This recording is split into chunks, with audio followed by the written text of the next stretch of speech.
How much should you believe what you see? And who do you believe when the people closest to the story all seem to be telling it differently? Because when something happens inside a family, something violent, something final, truth doesn't come out clean. It gets filtered through fear, through grief, and through self preservation.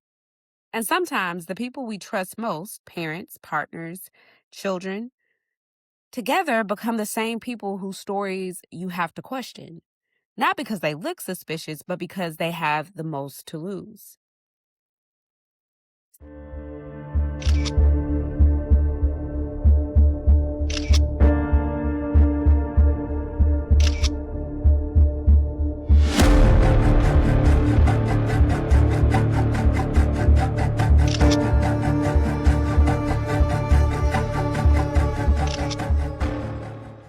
Ciara Ingram was a nurse, a mother, a woman who had already made decisions rooted in responsibility long before this case ever existed. In the early 2000s, she enlisted in the Army. She had a young son and was a mother. That's where she met Jared Ingram. They met getting off of the bus, playful, competitive, joking about who would become the top recruit. That energy carried into their relationship. Things moved quickly. They conceived their first child on their first date. And then the Army stepped in with a decision that would shape everything that followed. If they married, they could stay together. If they didn't, they'd be separated. They chose marriage. They built a life, moving where they were stationed, raising their children, eventually having another child. But building a family doesn't always mean building something stable. Jared would later say they didn't communicate well. They tried to make it work for the kids, but by 2009, they divorced and shared custody. After leaving the military, Ciara became a nurse and she stayed in Georgia for one reason: her children. Co parenting kept her there. She sacrificed. But by June 2012, she was ready to leave. She planned to move back to Indiana. The children would stay with Jared for the summer and join her in the fall. She was starting over, dating, planning, packing up her life. She even asked a male friend whom she was interested in to help her move. Ciara wasn't stuck. She was in motion. As moving day approached, something subtle changed. Her best friend Kendra noticed they weren't speaking as often. At first, that made sense. Moving creates distance, but concern doesn't always come from something loud. Sometimes it comes from what's quiet. Her coworker Samela planned a going away party. Ciara didn't show. And by June 8th, those small concerns became something else. June 8th, 2012, in Columbus, Georgia, Ciara Ingram had been dead for nearly a week. A maintenance man found her in her apartment bedroom. She had been stabbed 3 times in the neck. A butcher knife was in the kitchen sink. Police were called because she stopped answering her phone. The apartment manager added something immediately raised concerns. Ciara had small children, but they weren't there. So where were they?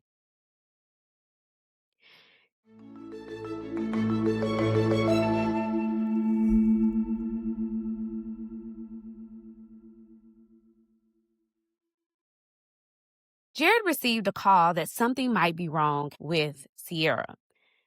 He found out that there were a ton of police officers at her apartment and that crime scene tape was being put up, but he didn't know exactly what happened with her. He was awaiting those details. Before he knew anything concrete, he sat down with his 2 kids he shared with Ciara and prayed and told them something might be going on with their mother. Then police contacted him. They said they were coming with officers and a counselors. He knew immediately this probably wouldn't be good news. But when they arrived, their tone changed. An officer drew his weapon at Jared and told him not to move and arrested him at his home. His children were taken in a separate vehicle downtown to be questioned. At the station, Jared said the last time he saw Ciara was 6 days earlier. He and the kids had gone to her apartment to pick up toys and miscellaneous items that they may need. He claimed they went inside, and very quickly the kids went upstairs and started playing with their toys and watched TV. He claimed he stayed at Ciara's apartment for a couple of hours and they left, and he hadn't heard from them since. He made detectives aware that he didn't immediately leave. He put his kids in the car and then he went back and forth in the apartment to grab the toys and miscellaneous items they would need, and then he packed up his car and left. But he acknowledged something right from the beginning. He claimed that, yes, he and Ciara co parented, but their relationship was somewhat strained. And when asked how, he simply said that they would sometimes argue about the kids, something he didn't feel like they needed to do since they were no longer in a romantic partnership with one another, but sometimes it would happen. And when they grilled him further, he admitted that he didn't have a problem with her leaving to go to Indiana. There was no contention about her leaving and moving back to her home state. So detectives had to analyze the crime scene and figure out what happened and what went wrong. At the apartment, it told a very layered story. The apartment itself inside was disheveled, which wasn't alarming. And I'm going to tell you why. She was moving. There were things tossed in boxes. Boxes were all throughout the apartment, and things weren't arranged in what we would assume would be a normal order if she wasn't moving. So because of that, they couldn't tell outright if something had been taken or not. It just seemed that she was moving. They didn't know what belonged or what was missing. There was no sign of forced entry. So by those deductions, they were able to rule out a robbery. But they did notice there were signs of a cleanup, a haphazard cleanup, but one attempt had been made. There was a bleach bottle found on the floor. And on Ciara's bed, they found a man's watch. Now, there wasn't enough evidence by what they found to conclude that Jared had anything to do with Ciara's murder. Although police did tell him that he was the last known person to be with Ciara. And we all know, what is the tale as old as time when it comes to true crime? Well, it's the ex-husband who did it. He had the motive, especially if he was the last person seen with the murder victim. But in this case, although all those things were true and it seemed he had motive, they didn't have anything to tie him to the murder, so they had to release him. They needed to look for the male friend that Ciara asked to come down and help her move.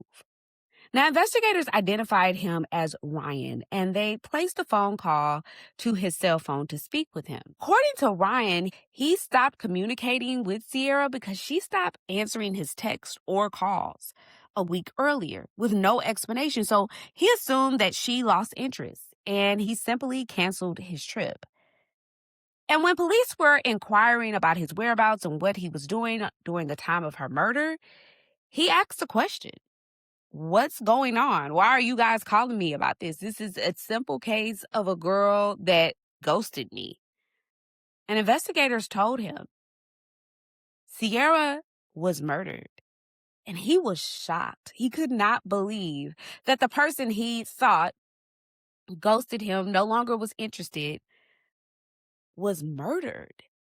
And how many times have we been ghosted, right? Where somebody simply loses interest and doesn't have the boldness to say, I'm no longer interested.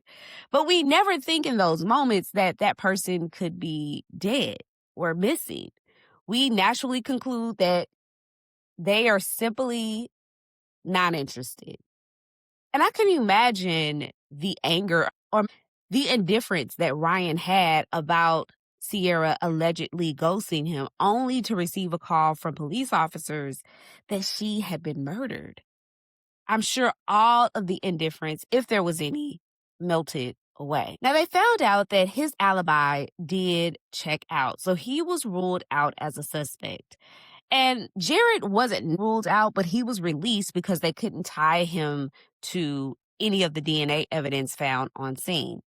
Now, up until this point, the only narrative that we have is what Jared has told investigators, that he and Ciara had a pretty friendly co-parenting relationship, although it was some strain here and there, nothing significant that would make him have a contentious relationship with her. But friends and family came forward to investigators as they were questioned and described Jared a lot differently. They said he had an anger issue, that when he didn't get his way, his anger would escalate.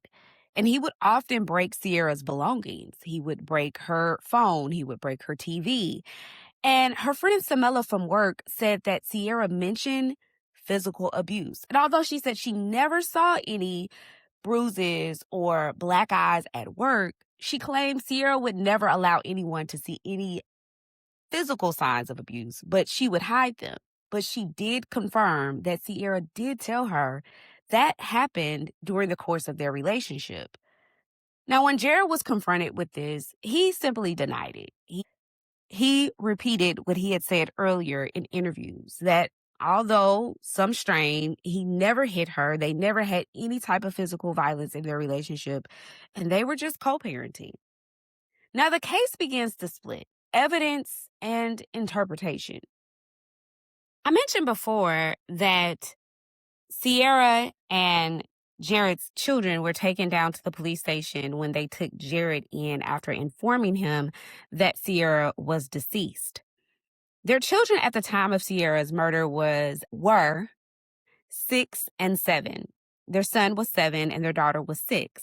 They had a forensic child psychologist sit down with both children and speak to them about the events that occurred. Now, you remember I told you that Jared admitted to investigators that he kept both kids in the car as he was putting toys and other items in his car. And so the children were asked what were they doing in the car. Now, their 6-year-old said that she was sitting in the car waiting for her dad to come back, both her and her brother.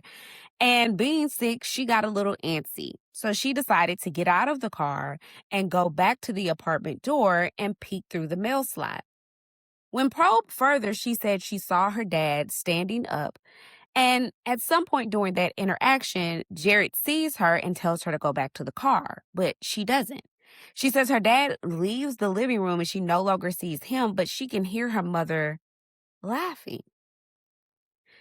Then they interview their son, and he says that he heard laughing and then says he also heard screaming. When children become witnesses, especially in cases involving a parent, we tend to treat their words as untouched. But memory doesn't work that way. Children can absolutely recall real events, but how those memories are formed and later described can change. Research in forensic psychology consistently shows that younger children are more vulnerable to suggestion. Not because they're lying, but because they're still learning how to separate what they experienced from what they were asked, from what they think they should say. The way questions are asked matters. There's a difference between what happened and was your mom screaming? Because once a detail is introduced, it can become a part of memory. In the case of Ciara Ingram and her children, in one earlier account, her son didn't report hearing anything. But in later interviews, screaming becomes a part of his story. And that detail doesn't appear on its own. It was introduced by the child psychologist, repeated and reinforced. There's even footage of the child psychologist or officer prompting a child saying this, and I quote, "Do you remember that?" And underneath their breath, they say yes. So it would go something like this. Do you remember that? Say yes.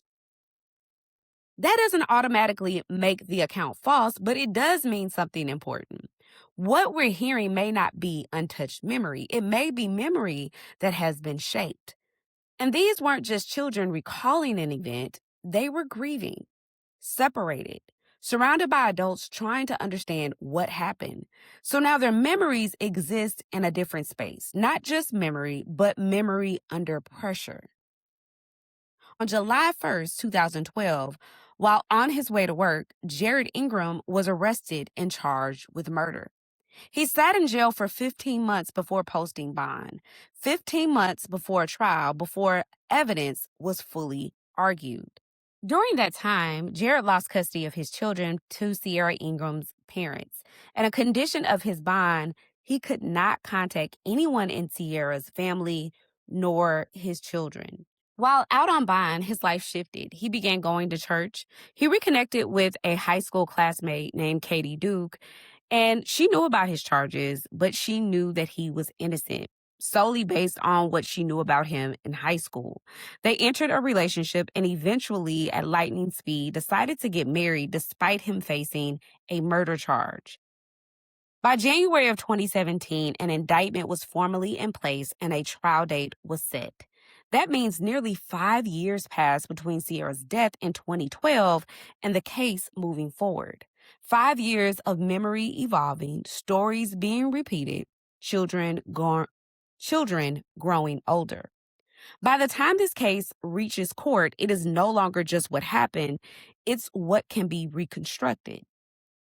Cell phone analysis suggested Ciara was alive at 6:39 p.m. and at 6:42 p.m. Jared was there at her apartment. But by 7:08 p.m. his phone pinged 20 to 30 minutes away. The scene was violent, but there was no evidence that Jared showered or changed clothes, and no DNA tied him directly to the act. So the case sits in a narrow space, possible but not fully proven.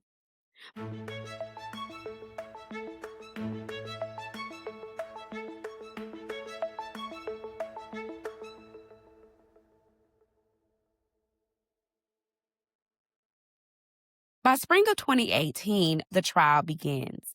The prosecution presents motives. He didn't want the children to move to Indiana, and he owed $13,000 in child support. They present testimony from friends. Her friend Selma from work testified of the domestic abuse that existed within their relationship despite them just co-parenting. A jailhouse informant came forth with information that while Jared was in jail for those 15 months, he confessed to killing Ciara, claiming that he just snapped. And also, his children testified. They were now 12 and 13. They recount their experiences with added detail. His daughter now describes him changing his shirt and seeing a white bottle beside him. You might be saying, okay, a white bottle, Steph, what does that have to do with anything? But you remember there was a bottle of bleach. There was a bottle of bleach found in Ciara's home. And so it's believed this white bottle that she saw sitting next to her father as he was changing shirts was that Clorox bottle that they found inside. But here's the tension the jury has to sit with. Do you fully trust those memories? Or do you consider how they may have changed over time? Because now reasonable doubt becomes something deeper. Not just is there DNA, but can I trust that what I'm hearing today reflects what actually happened back then? If you believe the children completely, the case leans one way. If you question how their accounts develop, you introduce doubt. And in court, doubt should, emphasis on should, matter. Jared maintained he was innocent. No DNA, no fingerprints on the weapon, only on her phone. Something that he was able to explain away. He claimed that on the day he and his children went back to Ciara's apartment, his young daughter was on the phone with her older brother who was back in Indiana, and she wanted Jared to speak with her older brother. So he grabbed Ciara's phone and is talking to the older brother. Now, he had been at Ciara's apartment countless of times, and that's enough to easily say at one point or another he could have picked up her cell phone. So the fact that there were fingerprints found on her cell phone that belonged to Jared is not proof enough that something happened. Now, his defense team points to the informant and says he's completely unreliable. He's a jailhouse snitch.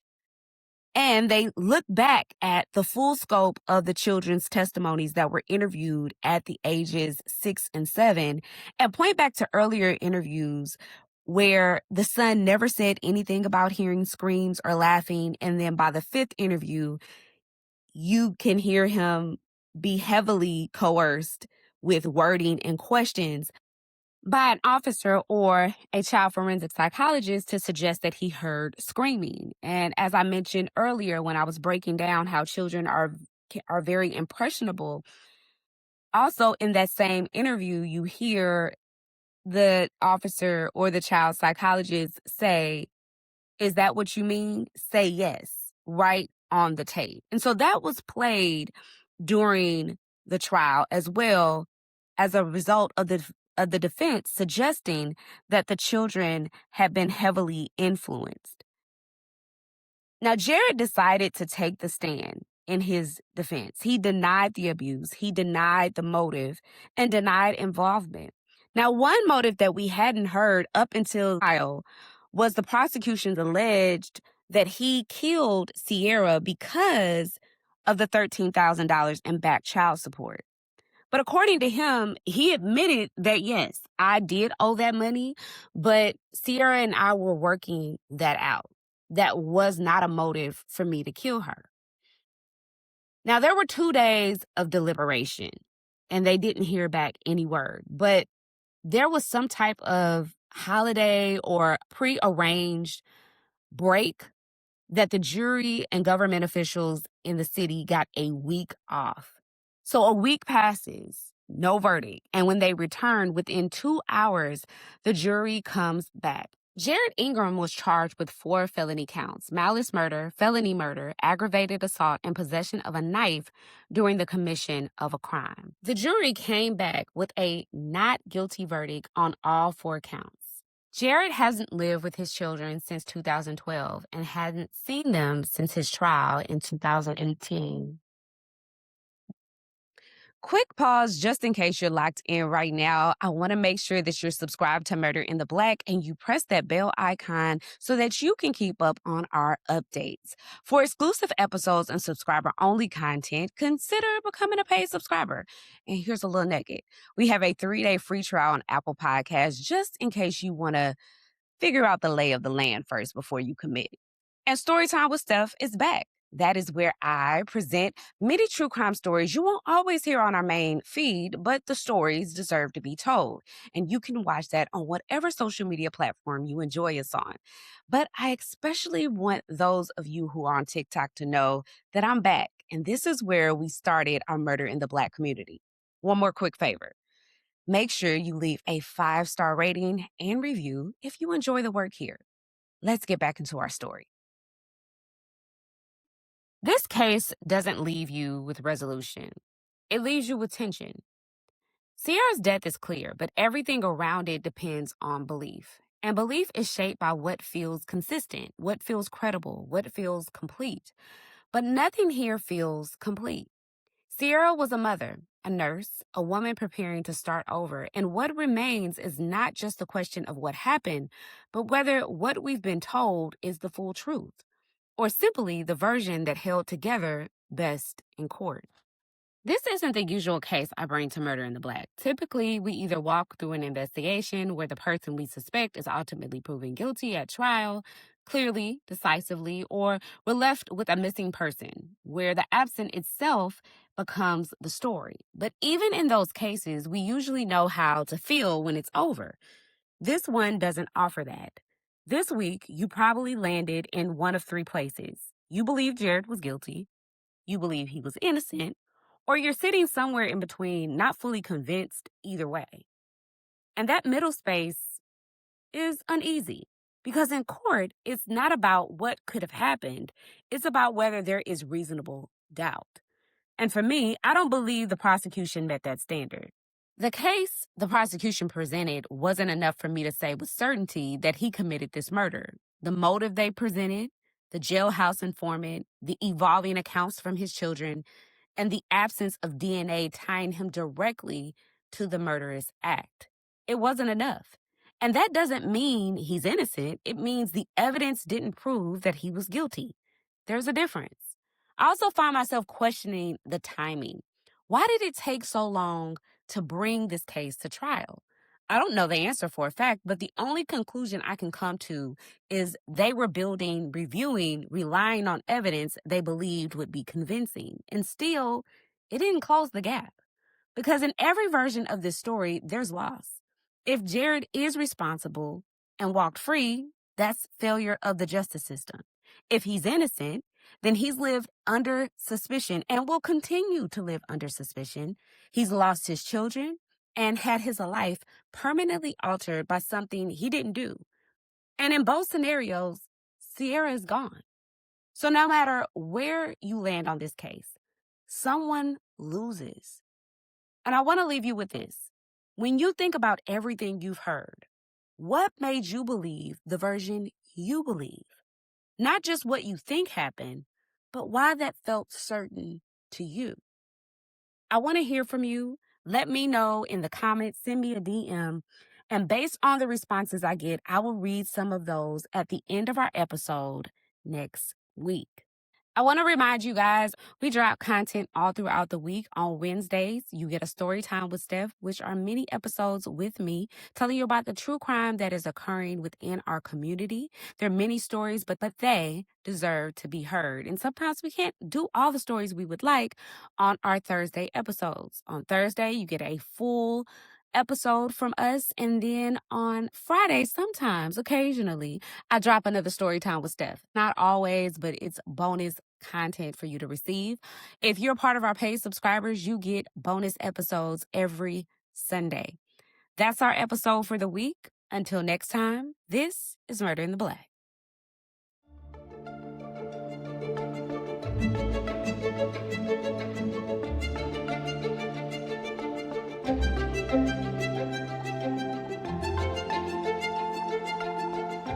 Thank you.